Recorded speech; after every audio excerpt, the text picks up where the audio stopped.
Sometimes we spend so much of our lives looking so far ahead that we forget to look around. We worry about where we'll be in 5 years, 10 years, about who we'll become, what we'll achieve, and whether we'll ever reach that version of ourselves we dream about late at night. And in that endless chase, we lose sight of something powerful: the fact that the future isn't some storm waiting to destroy us. It's a road waiting to be built by us. We live in a time where everyone wants control. We plan our careers, our finances, our relationships. We map everything out like life is a GPS. But here's the truth: no one has control over the future. No one. The people you admire, the ones who seem to have it all figured out, they don't know any more than you do. They've just learned to live with uncertainty. They've learned that you don't need to know what's next to take the next step. Think about it. When you drive at night, your headlights only show you a few meters ahead. But that's enough to reach your destination. You don't need to see the whole road. You just need to move forward, one turn, 1 mile, one choice at a time. That's how life works. Let me tell you about a young man. I once met, a student, full of dreams, but paralyzed by fear. He wanted to start his own business, but he kept saying, "What if I fail? What if I waste my time?" So he waited and waited and waited. Years passed, and one day he realized something painful. The time he spent worrying was time he could have spent learning, growing, failing, and trying again. You see, failure doesn't destroy you, fear does. Fear eats away at your energy, your focus, your potential, and the more you feed it, the more it grows. But when you face it, when you say, "I don't know what's ahead, but I'll step forward anyway," that's when life begins to open up. Worry tricks us into believing it's preparation. It makes us think, "If I stress about it enough, I'll be ready." But worry doesn't prepare you, it paralyzes you. Preparation is learning, studying, working, building. Worry is just fear pretending to be responsible, and the truth is, most of the things we worry about never even happen.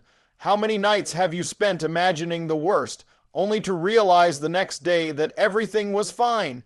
How many times did you think this is the end, only to laugh about it later? The mind is a storyteller, and sometimes it tells the scariest stories of all. But you are not your thoughts. You are not your fears. You are what you choose to do in spite of them. There's a kind of peace that comes when you finally accept that you can't predict everything. When you trust yourself enough to say, "Whatever happens, I'll handle it." That's real power. Not control, but confidence. Not knowing every answer, but knowing that you'll figure it out when it matters. When you look back at your life, you'll see that the hardest times, the times that scared you the most, are the ones that shaped you. You didn't know how it would work out then, but somehow it did. And that's proof that you've already faced uncertainty and survived it. You don't need to worry about the future, because you've already overcome so much from the past. Don't focus on predicting the future. Focus on preparing for it by becoming the kind of person who can handle any future. That means building resilience. That means learning constantly. That means doing the hard work today, not because you know what's coming, but because you're preparing yourself for whatever comes.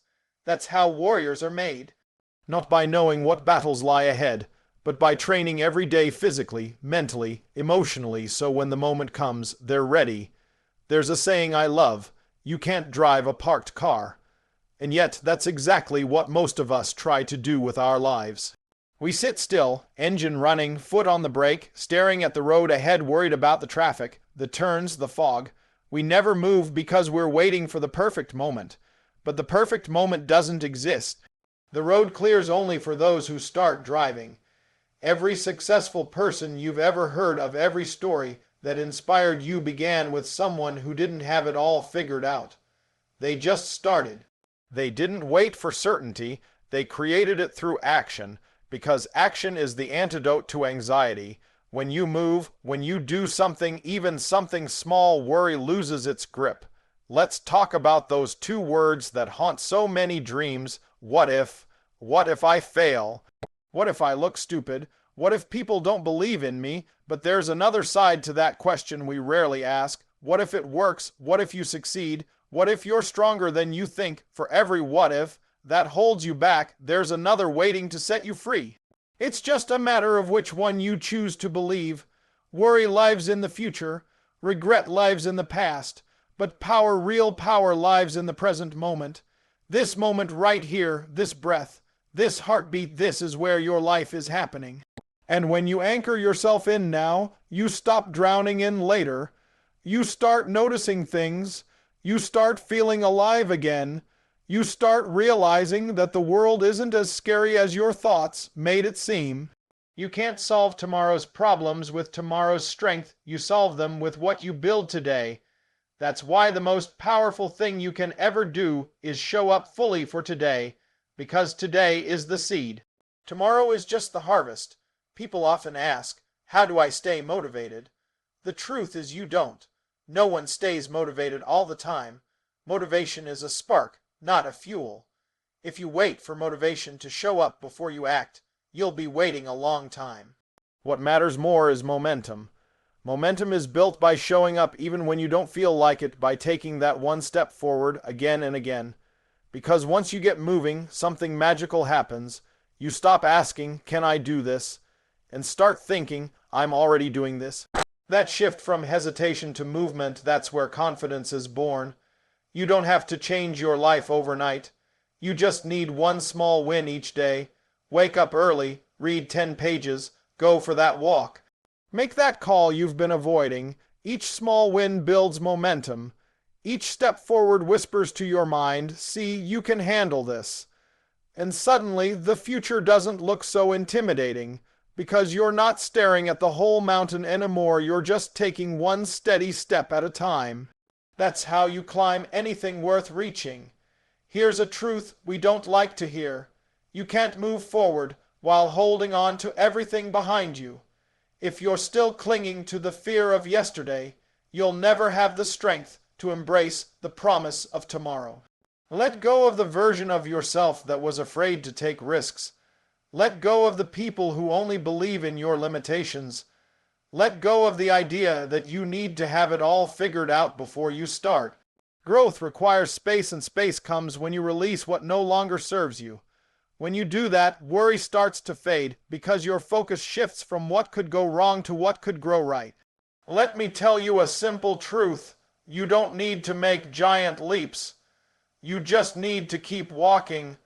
Consistency beats intensity every time because consistency builds identity. When you show up every day, you start to prove to yourself that you can be trusted, that your words mean something, that your dreams aren't just wishes. And once you start trusting yourself, the fear of the future begins to crumble. Because you no longer need to hope things will work out, you know you'll make them work out. Every night, before you go to bed, there's one question you should ask yourself. Did I move forward today? And not did I succeed? And not did everything go according to plan? Just did I move forward? If the answer is yes, even by an inch, you're winning. Because progress, not perfection, is what shapes the future. The person who moves forward slowly will always outrun the person who waits for the perfect start. So if you ever catch yourself worrying again, stop, breathe, and act. Send that message, take that class, start that project, because when you start moving, the fog begins to clear, the future starts to make sense, and you begin to realize it was never the future you were afraid of. It was standing still. I've met people who spend their whole lives worrying about what if I fail, what if I make the wrong choice, what if this is all for nothing? And I always tell them the only thing worse than failure is never trying, because worry doesn't prevent tomorrow. It only poisons today. See, life doesn't give us certainty. It gives us opportunity. And the difference between those who move forward and those who stay stuck isn't luck, it's courage.